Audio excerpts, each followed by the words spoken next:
I read a very profound quote this week, and the quote is, "Your religion is what you do with your solitude." Your religion is what you do with your solitude. Wow. What have you been thinking? So Archbishop William Temple said that. And he went on to say, when you don't have to think of anything, when your mind isn't being taken to think by the environment, where does your mind go? What does your mind habitually go to? What do you most like to think about? What do you most enjoy daydreaming about? What gives you the most comfort to fantasize about? And he said, that's your God. Your religion is what you do with your solitude. Wow, I don't know if that strikes you all as much as it struck me, but it really gave me pause to ask myself, what have I been thinking, right? What am I focusing on? So solitude is your opportunity, it's my opportunity to make your religion not only practical and profitable, but a vital, glorious adventure.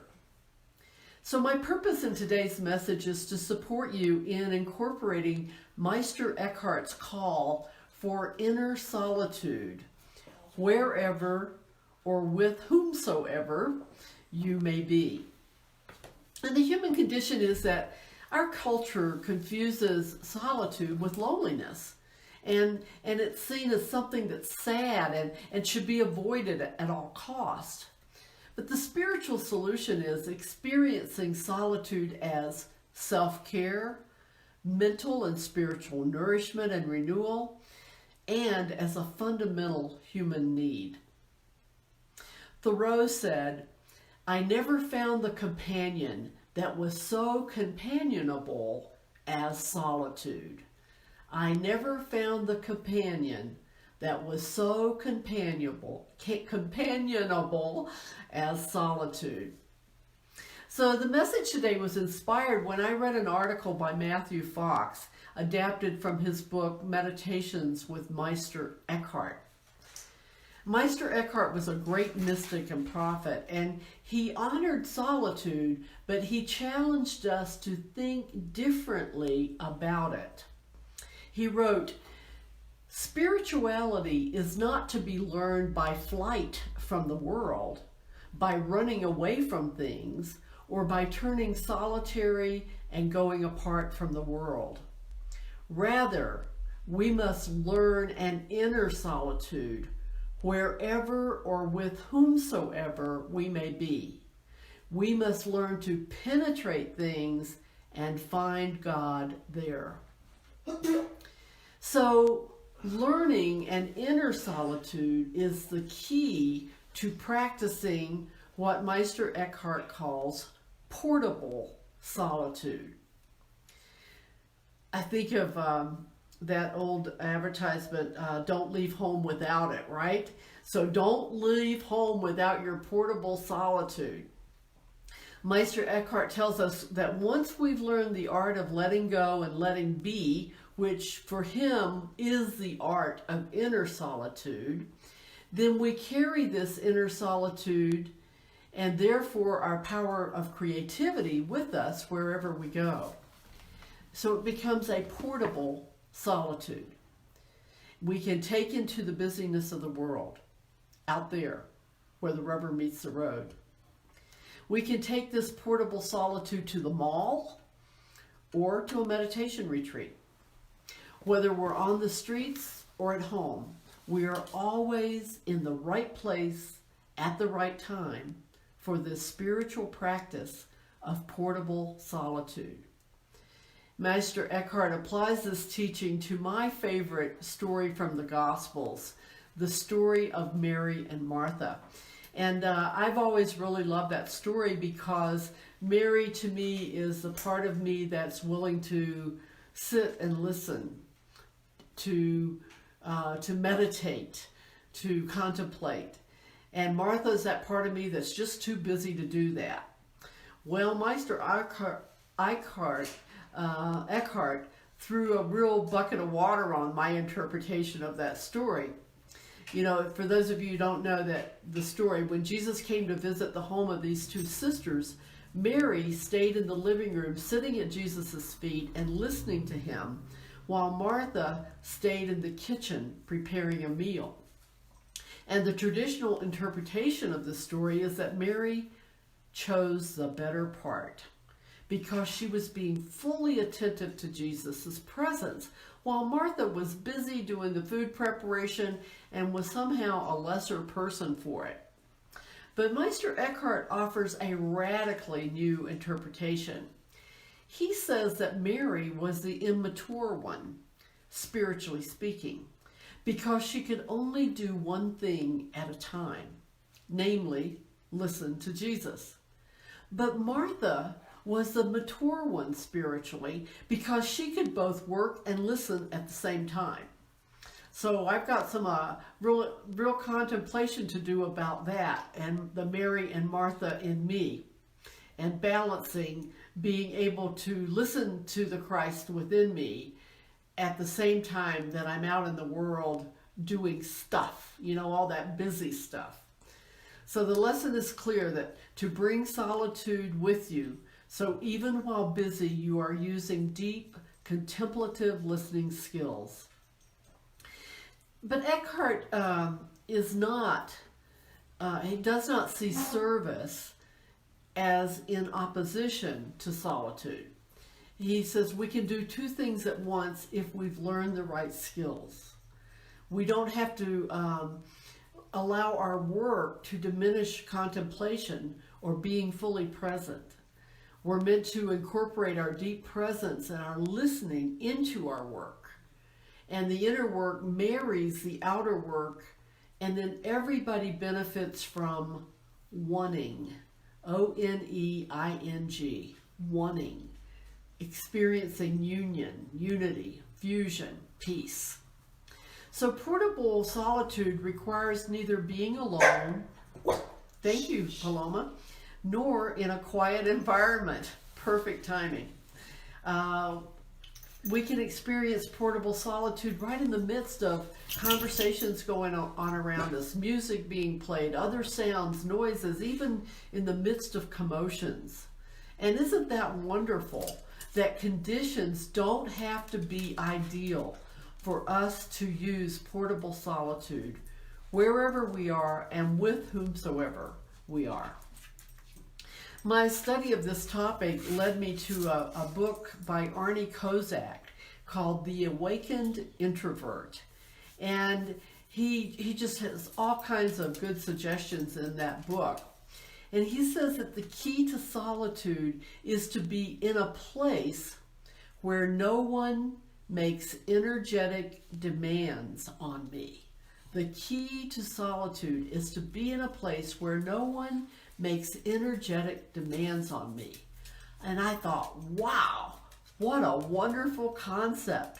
How wonderful to be in a place where no one makes energetic demands on me. Imagine, regardless of where I am physically or where you are physically, that we could be in a place in our mind where no one has the power to make energetic demands on you. So to that I say, sign me up. Sign me up right now. Another authors, Salmon and Matrice, point out that it's not noise or stimulation that impair solitude. It's feeling you must do something. That feeling that, oh, I've got to be doing something productive. I've got to be doing something productive. That's the problem. That's what impairs solitude. Not the noise and commotion and stuff that's going on around us. So no matter the time or place, solitude is always available to us. And it's only found in one place. And that's the present moment. We can't find solitude focusing on the past or the future, but being present to the now moment. And that means we have to pay attention to what's happening in the now moment, whether we're alone on our meditation cushion or whether we're out with others in the world. There was a story that profoundly struck me, 25 years ago when I first read it in Unity's book, The Quest. And today I thought of it as how perfectly it illustrates the power of portable solitude. And it's the story of Ralph Waldo Emerson and Thomas Carlyle, who had enjoyed a strong friendship through correspondence, writing letters to each other for many years before they actually met. So finally, after all that time, Emerson went to Europe and making a special journey to Scotland so he could be and at last meet face to face this renowned essayist and historian Thomas Carlyle. So when Emerson arrived for this momentous occasion, Carlyle greeted him warmly, offered him a pipe, and then lighted one for himself. And these two great men then sat together in virtual silence until it was time to retire for the evening. And at that point, the two warmly shook hands and praised each other for the fruitful evening they had shared together. So, wow, to just be in solitude with another person, to be in solitude amongst a group of people, it's very deep, it's very profound, very fruitful indeed. So it's I think of it as, I used to say being one together, but then this guy, Arnie Kozak, said being alone together. And I thought, yeah, being alone together, the power of portable solitude.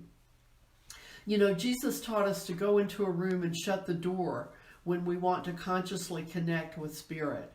And he wasn't talking about a quiet room in the house. Rather, he was speaking of an inner space of total silence, which no one else can ever enter or disturb.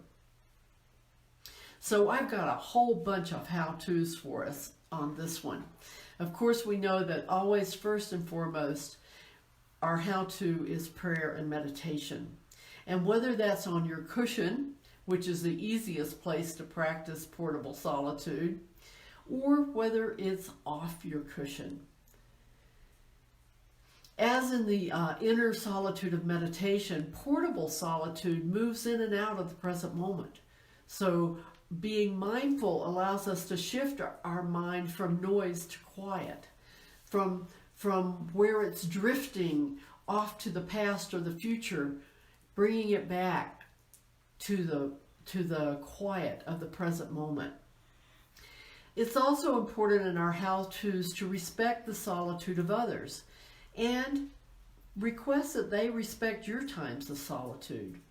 Raina Maria Rilke wrote, "I hold this to be the highest task for a bond between two people, that each protects the solitude of the other."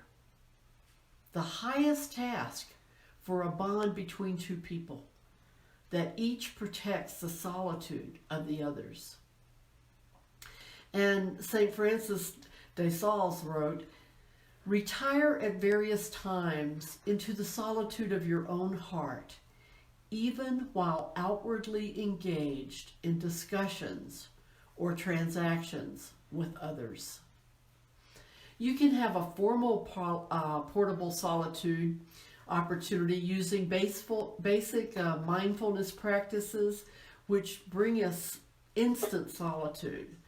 And those practices include focusing on our breathing, scanning our body for sensations. Anytime we focus on any of our senses, whether it's what we're hearing or what we're seeing or tasting or feeling or smelling, we bring ourselves to the present moment and we can become or experience that portable solitude. Even in a crowded airport or shopping mall, we can create an inner space where we can touch peace, where we can recharge our batteries and find joy. And I do this often. Well, I used to when we were out there in the world on airplanes and in airports, and while waiting in line at the store or even at the DMV. I have taken those times to just turn within and in the midst of all that's going on, find that solitude that is there and available 24/7. Kozak also recommends that we can have relative solitude, and he calls it relative solitude, and my dear friend Julia Cameron calls it artist dates. And that's when we go by ourselves on a walk or to an art gallery, a movie, a restaurant, a coffee shop, or maybe go get a manicure, a pedicure, or a massage. Those are times when we can experience our portable solitude.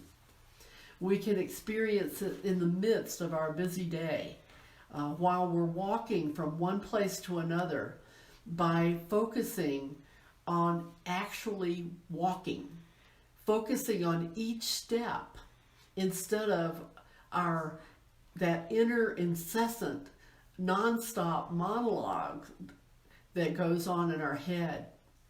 Or he says we can practice formal meditative walking, where we inhale as we step with one foot and exhale as we step with another foot. So I thought that I could share with you a way, and we could all right now experience what he says is, he says mindful walking is a moving sanctuary. You can enter it whenever you have a few free moments, or it can be your extended daily practice. So let's practice a few moments of mindful solitude by walking with our fingers, okay? So wherever you are right now, you can do it on a tabletop, or I'm going to do it on the top of my thighs. And just take a moment and become fully present to your two index fingers.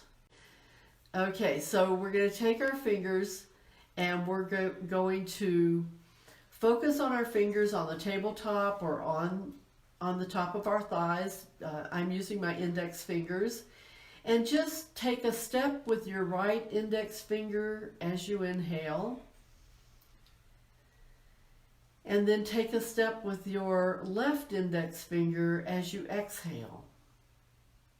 And take a moment to do this for 5 steps on each finger at your own rhythm and pace for a moment. Inhaling with one finger, exhaling with the other.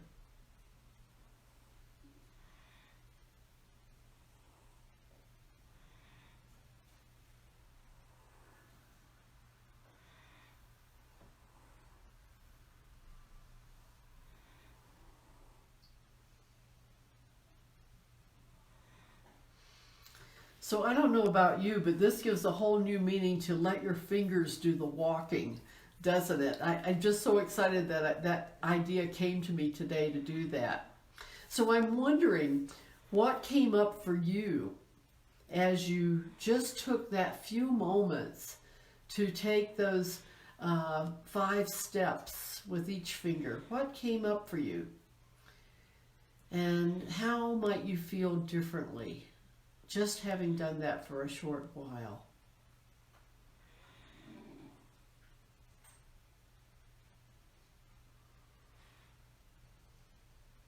I know for me, what it brought up for me was how simple it is to just take a moment anytime throughout the day and bring myself to a moment of solitude.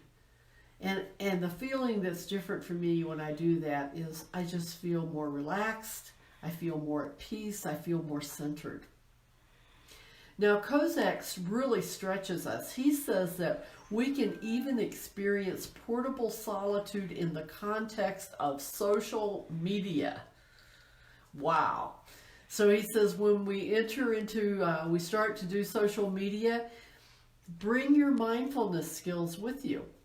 Take a mindful breath before you jump in. Monitor your breathing and bodily sensations as you do your social media. And slow down and really notice if you're feeling unsupportive energy. And then take a few mindful breaths afterwards to clear space for whatever you're going to do next. So Thoreau wrote, "Solitude is not measured by the miles of space that intervene between a man and his fellows." Solitude is not measured by the miles of space that intervene between a man and his fellows. I celebrate you and me answering Meister Eckhart's call for inner solitude, wherever or with whomsoever we may be. And let's begin doing so right now in a sacred time of being alone together in shared prayer, using a meditation by Arnie Kozak, observing the breath. Allowing it to find its own rhythm and pace. Allow each breath to relax the body, still the mind, open the heart. And now take a moment to do a quick body scan, observing sensations in the body from the top of your head to the tips of your toes. Allow your attention to sink into and rest in your body. Feel the edges of your breath expanding into your body until it's hard to tell where the breath ends and the rest of the body begins.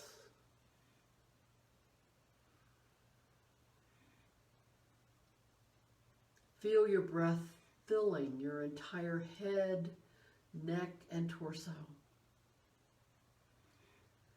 Feel how your arms and legs participate in breathing as your blood flows and carries oxygen. Take a moment to reflect on these sensations.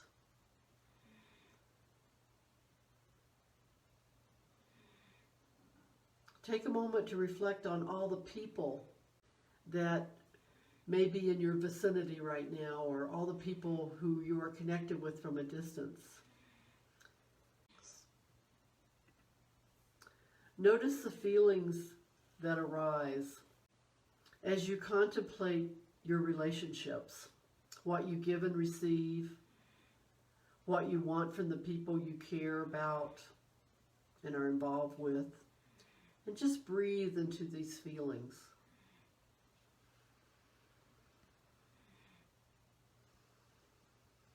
And now let those feelings and thoughts go and just sit with your body for a few moments. You remain connected to everyone, even when you turn your attention within. If you are in the vicinity of people, whether familiar or strangers, take note of that connection when you're out in the world. All the people around you aspire to be happy, just as you do, although they may be caught in anguish, misery, or stress in the moment. Acknowledge your common humanity.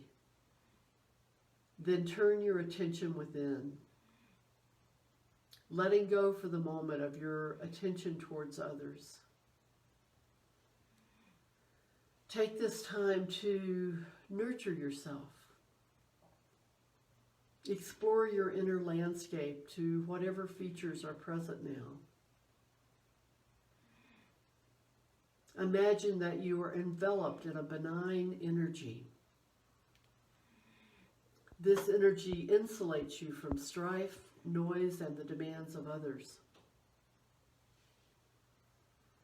Just rest here and restore your energy. Even though sounds may be present, you don't need complete silence to foster your solitude.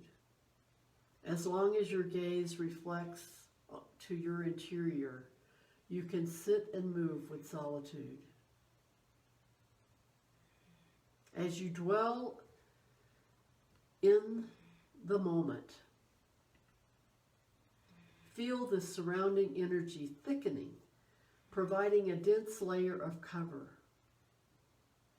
Here, no one can find you. You are invisible, hidden, and protected. This place is always available inside. You are not isolated. You are connected with others. You enjoy this cover when you set aside these connections for a few moments in order to rejuvenate your energies in seclusion. And let's rest here together in our oneness, in our silence.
And as we gently bring our attention back to this time and place, silently say, thank you, divine intelligence, for the wisdom to practice portable solitude whenever and wherever I am for as long as I can.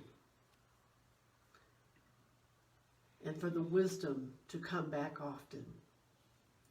Thank you, thank you, thank you, that it is so, and so it is, and so I am.